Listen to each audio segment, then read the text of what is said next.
Hello, I'm Alexandra Florescu from Nemira Publishing House, and I'm delighted to introduce to you Matt Haig, the author of beloved and best-selling and inspirational books, Reasons to Stay Alive, Notes from a Nervous Planet, Midnight Library, and now the latest one, comfort book, Cartea, alinării, as we called it in Romanian. Hello, Matt Haig, thank you for taking the time. It's an absolute honor to be here. Thank you. And it's great to talk to you, especially as you translated the book in Romanian. I had the privilege of having 2 beautiful months living in your book. Oh, that's very kind of you and very nice to hear. The first thing I wanted to ask you, and it actually has something to do with my translation, is how should we define, let's say, comfort? Because we had this interesting issue when translating the title, since comfort in Romania does not quite bear the same weight that it does in English, and we try to find more appropriate synonyms. So how would you define comfort and the comfort book? Yeah, in English, even in English, comfort has, a certain connotation, which I was kind of avoiding. There's basically kind of 2 kinds of comfort. For me, this kind of comfort isn't about ignoring all the problems in the world or, shutting the world out. It was more about comfort and acceptance within tough times, which we've obviously collectively been going through these past 2 years. And so really it was about anchoring myself and hopefully other people in a sort of state of acceptance within the mess, rather than a perfect, comfortable life with no problems. It's about absolutely acknowledging the problems and not being in a state of denial, but finding a kind of acceptance within that, if that makes sense. That's a bit of a long answer, but no, that's perfectly fine. So of course, yes, this book is a lot about, it's a great insight into accepting change and uncertainty, and those are 2 words that are really focused on right now. Everybody's focused on them right now. So I would ask you, which would you say in a nutshell are like the best exercises, mental or otherwise, to accept change and to accept the uncertainty of tomorrow or next month or the future in general? I think basically it's about, I think in the age of the internet and social media, we live in an age of continual comparison, and it's very easy to hypothesize another life where we're doing different things, or where we want to be someone else, or we think that the answer is always outside of ourselves. And so really in this book, I'm just sort of like trying to bring it back to the core of us, and to actually take that perspective because when you're in a bad moment, when you're having a bad time in life, when you're in a crisis point, it's very easy to believe that that is every point, that is going to be, dominate the rest of your life.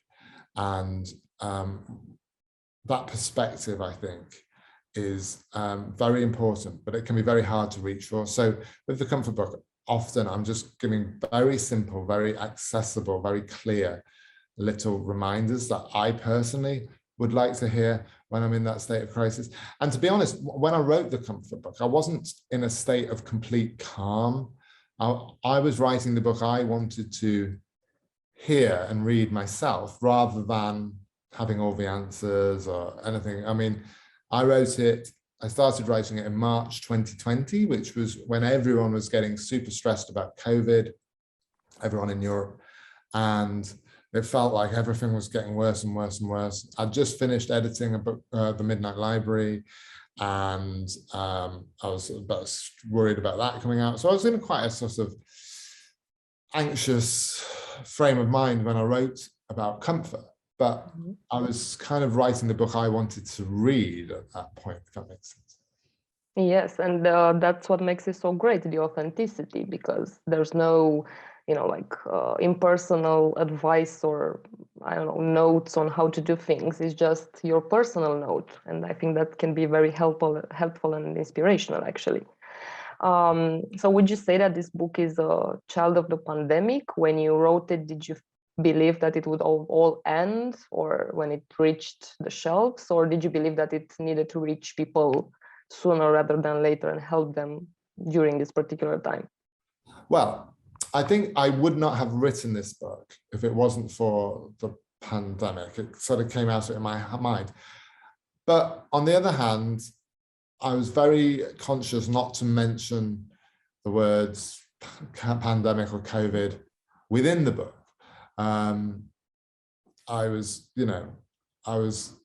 clear that this is a book that's more generally about stressful times. And obviously back when I started writing this, I had no idea how bad COVID would reach, or when it would be over, or if we'd get on top of it, or if we'd even get vaccines, or, I knew nothing about that. So I just I think it was the trigger to write it because of that month of the bad news and everything. But I don't think it's a COVID book in the sense that it applies primarily to the COVID era. I mean, a lot of what I bring autobiographically into the book is from a long time ago, 20 years ago, when I was ill and recovering from the first bout of depression. And, a lot of case studies and examples I use, well, all of them, none of them are COVID related. They're all people who've crashed and survived in the jungle and, all out at sea. So, yeah, it's not a COVID book, but every book is a product of the time it was written in. And I think the fact that I started writing and had the idea for it in March 2020 is not a coincidence, but at the same time, it's not a COVID book as such. No, of course, it will definitely become what we call an evergreen. It can be read at any point when you're comforted or not, or when you need comfort. You mentioned the survival stories you had in the book, and there's several of them, like someone who was adrift for 76 days, or Karl Ulrich, who fought for equal rights for gay people, or Julian Kopke, who survived in the jungle. And I was wondering, while reading them, how you got to them and chose those particular stories, and if after you gave your book to the publisher, did you have any story that came to mind and you were like, oh, I should have put that in the book as well? Yeah, I mean, there's a few. I mean, I'd thought about some prisoner of war stories, or a few prisoner of war. I mean, my grandmother was Jewish, and in Austria at the time, the Nazis invaded Austria and the whole Anschluss, and I was thinking of even putting her story in at one point, and I'm sure there were others, the sports people and stuff. And I worried as I was writing it that for a book with about comfort, there's too much it's more about survival in the case studies, but that, which is why it's a very personal idea of comfort, because for me there is a kind of comfort in knowing what people can survive. If you're in a bad experience and going, you want to kind of hear of someone in a worse experience who's made it through. So that was the idea behind the survival stories. Yes. I believe in July, in an interview, you said that I have never written a book that will be more spoofed and hated. And I was wondering, several months after, and with hundreds of thousands of copies sold, how do you feel? Well, yeah, I mean, when I said that, I was feeling quite insecure, and I'd spent too long on Twitter, where you get mocked for doing anything. So I'm very proud of this book, and yeah, I do still feel it's not a book for absolutely everybody. There will be people who don't want, I think the way I write about philosophy and mental health definitely is not necessarily for everybody, but for me, it is totally authentic how I do it, and it comes from the right place. But I know certainly in England, people can be very cynical about anything that feels even a little bit self-help, or, you know, and I don't really think the comfort book is a self-help book, because I'm not offering practical solutions. I'm not offering a lifestyle change. I'm not offering a diet, an exercise routine. I'm not telling people when to go to bed or how to live their lives. It's more like what all books are, is just to offer some kind of sense of connection and sense of, you know, not being alone. And, you know, that you basically have to just be true to yourself. And that's the book I wanted to write in that moment. But yeah, it's done very well, and it's been a good year for me. But yeah, I mean, I still always will have those doubts before a book comes out. I also feel with the comfort book, it's possibly the last book I'm going to do that's directly about mental health. And so I think on the eve of publication, I was worried, oh, perhaps people are just getting tired of me talking about mental health and all of that stuff. And because it's written so simply, especially in my country, people are so skeptical sometimes. Some people, a minority of people, are skeptical sometimes about anything that feels too easy or simple or accessible. And with this book, I was deliberately aiming for the most sort of accessible phrases and words. And you'll know when you're translating it, you know, I'm always opting for the simplest way of saying something, which again can, you know, a lot of people like that and a lot of people don't like that. So I know that my style is not for everybody, but for me it was very important, because I always remember how hard and difficult I used to find it trying to read anything when I was supremely ill and depressed and panic disorder, just concentrating. Even now when I'm in a dip and I'm really stressed out, I find it hard to focus. And especially in this age of digital technology, where we've got a million distractions at our fingertips, it can be incredibly hard to focus. So I'm always mindful of the era in which I'm writing and trying to sort of break through in a very catchy, accessible kind of way. I'm glad you talked about reading and implicitly about books. Recently, inspired by your book, we had a podcast edition called Reading as Comfort. Yes. And your book is certainly full of quotes and inspiration drawn from literature or philosophy and so on. And we know that during at least the first lockdowns everywhere in the world, people started or at least bought more books. And interestingly enough, they went back to the classics or to rereading, which was very interesting. And I was wondering what's your impression about that, about what people did back then and started to read more and going back to the classics, and if literature can bring us comfort or not. Yeah, I mean, interestingly for me last year, I found myself reading and listening to a lot of philosophy. I mean, I never studied philosophy at university, but I'm always interested in philosophy. And I think a lot of people in the last year or so have had a slight change in the stuff they want to read. I noticed in the book charts, a lot of the stuff is kind of either comforting or reassuring in some way. And it's that old thing that when you're in a bad time, the last thing you want to read about is bad times. You want either escapism or you want some way of dealing with the present moment. And so I think a lot of that. I mean, for me, philosophy was kind of a bit of a therapy for me last year. There was this podcast, actually, I was listening to a podcast called Philosophize This American podcast, and it was taking you from before Socrates right the way through to today. And it was a very simple and accessible podcast to listen to, but I used to go running and listen to that every morning, and it was really yeah, it really, I don't know, I was really craving, I mean, I'm not listening to it now, but at that point I was really craving philosophy, and I bought lots of books about the history of philosophy. There's one by a French writer called Luc Ferry, can't remember, but it's a history of philosophy which I read. And it's interesting as well that books have done so well through the last 2 years compared to other art forms. I suppose part of that is practical because, you know, even in a lockdown, you can read. In fact, you probably end up doing more reading, whereas you can't go to the cinema or the theatre in the same way, or to live music. So I suppose books became one of the key cultural things. You either sat down and watched Netflix or you were reading a book, which, yeah, is reassuring. But I also think it was because people were having little philosophical moments and moments of reflection.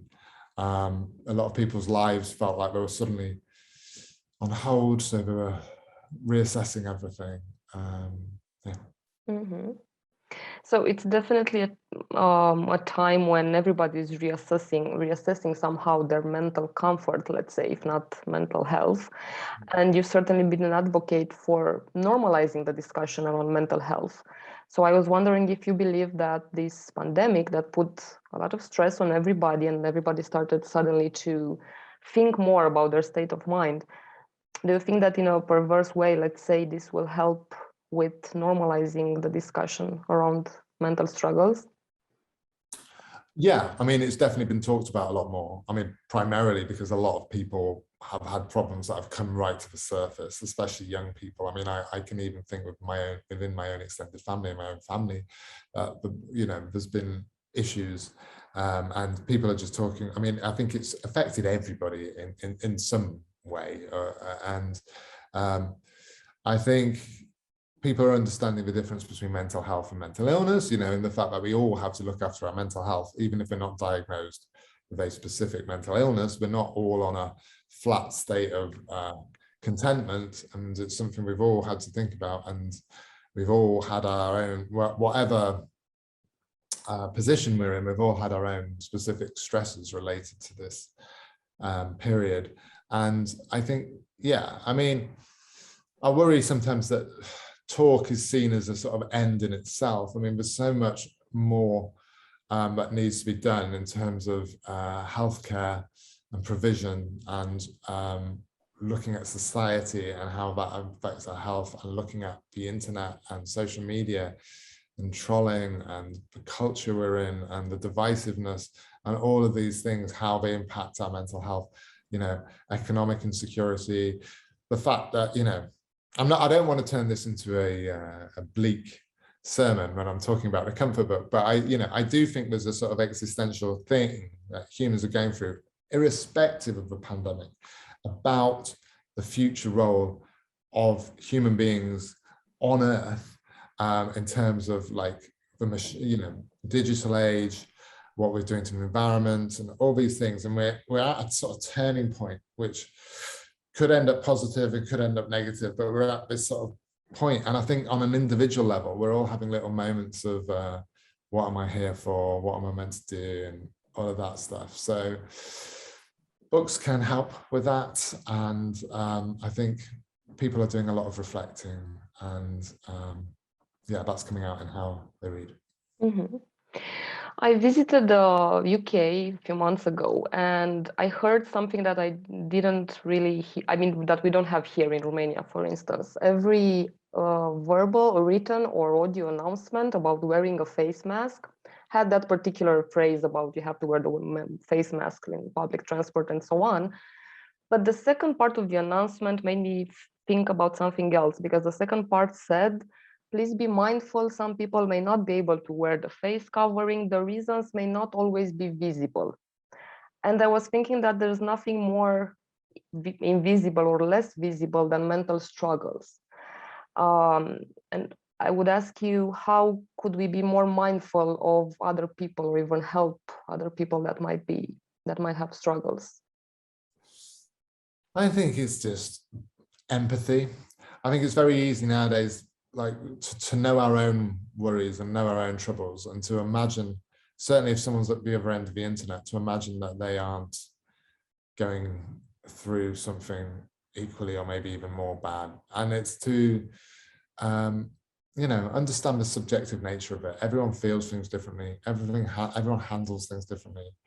There could be someone who became an alcoholic, for instance, and another person could judge them and say, well, I've had depression, I've had tough times, I've had grief, and I didn't turn to alcohol. But everyone is coming from a different place in life and a different, so I think it's almost understanding it like physical disabilities, and to realize that, mental health is another privilege, and there are so many different degrees and starting places, and they're partly to do with our brains and partly to do with society and partly to do with our upbringing, and they're not always the most obvious things. Someone can look perfectly well and have had a terrible childhood, followed by abuse, followed by depression and all these things, and you can never tell by looking at someone. And so it's just always about listening to people. And it doesn't mean you have to like everybody. It doesn't mean you have to get on with everybody or never make a judgment about someone, but it just means that we listen as well as judge. I think there's so much judgmentalism out there. And I think things like, social media has definitely played a part in that. And yeah, it's about trying to move past that and become kind of fully human again. I think one problem we have generally beyond mental health is that all of us have almost too many things in our lives, too many people in our lives. So it can be hard sometimes to make that effort and to reach out to somebody because there's always someone else. I'm fascinated. There's a guy, I think I always get his name wrong. I think it's Roger Dunbar. He's a social anthropologist, and he said that the average person is only really made to ever know in their whole life about 150 people. And this is based on the fact that villages and old settlements from Neolithic times and stuff always had 150 people. And right up to the Industrial Revolution, across Europe, the average village had about 150 people. That was the size of a community. And now, of course, we can get up, go on Instagram, we can encounter 150 people before we're even out of bed. So we're in this age of overload. So I think that's one problem where we occasionally forget how to be human and how to connect, because there's always someone else. It's always like swiping, swipe, swipe, scroll, scroll, scroll. So yeah, it's just, I think it's about narrowing down and zooming in on people rather than sort of like trying to be the most liked person in the universe. And I've definitely, I do genuinely believe it's an addiction. I have had previously social media addiction, where you spend hours upon hours in a day. When I started Twitter, I used it in very unhealthy ways, trying to get lots of likes and followers, and be the most adored person and all of that. And I think social media encourages us to be narcissistic and to worry so much about what other people think of us. And it's not always our fault. These are big companies who are using psychological experts and techniques.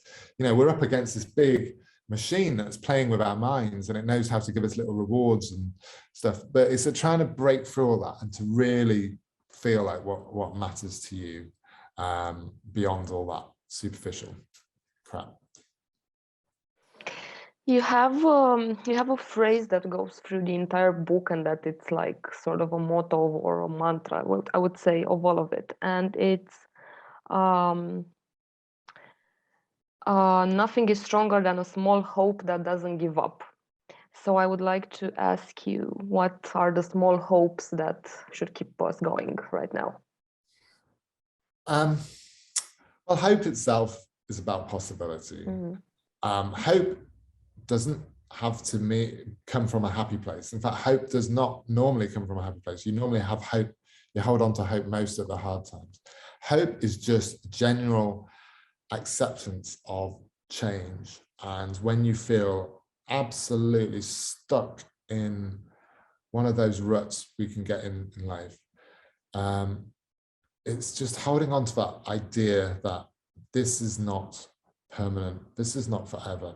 Even if you've got a chronic condition, even if it's something that's not going to leave as such, there's still change ahead. There's still attitudes that shift. There's still approaches or techniques that you can reach.